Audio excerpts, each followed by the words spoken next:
মানুহজনে বজাৰৰ পৰা আনি দিলে শ'ল, মোক ক'লে আলুৰ সৈতে বনাই দিয়া জোল। হ'ব বুলি কৈ মই দাখন লৈ বাৰীৰ ফালে দৌৰি গ'লোঁ কলপাত আনিবলৈ। কলপাত এখন পাৰি লৈ তাতে বহি লৈ মাছকেইটা বাছি দিলোঁ পিচ পিচকৈ। শ'ল মাছ খাই বাৰু কোনে ভাল পোৱা? যদি ভাল পোৱা লাইক এটা দিবা। চাফা কৰি মাছখিনি ধুই ল'লোঁ মই। এতিয়া হালধি নিমখ দি সানি থ'ম মই। গেছটো জ্বলাই মই কেৰাহীখন পাতি তাতে দিম এতিয়া মিঠাতেল ঢালি। পিচ পিচ শ'ল মাছ ফ্ৰাই কৰি মই তাৰ পাছত জুতিৰে ৰান্ধি দিম মই। পানীত থকা শ'ল মাছ কেৰাহীত পৰি ফেকুৰি ফেকুৰি কান্দি আছে মোক বচোৱা বুলি। দয়া নাই মায়া নাই আমি মানুহৰ জীৱ, জিভাৰ জুতিৰ বাবে নোৱাৰোঁ ৰখিব।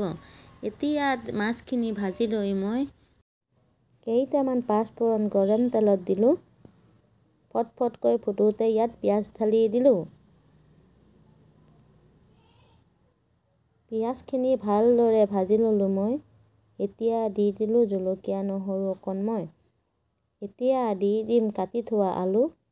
লৰাই লৰাই ভাজি ল'ম সিজিবলৈ আলু। নিমখ অকণ দি দিম টেষ্ট হ'বলৈ, হালধি অকণ দি দিম ৰং হ'বলৈ। তাৰ পাছত আলুখিনি ভালদৰে ভাজি ইয়াতে দিম মই বিলাহী কাটি।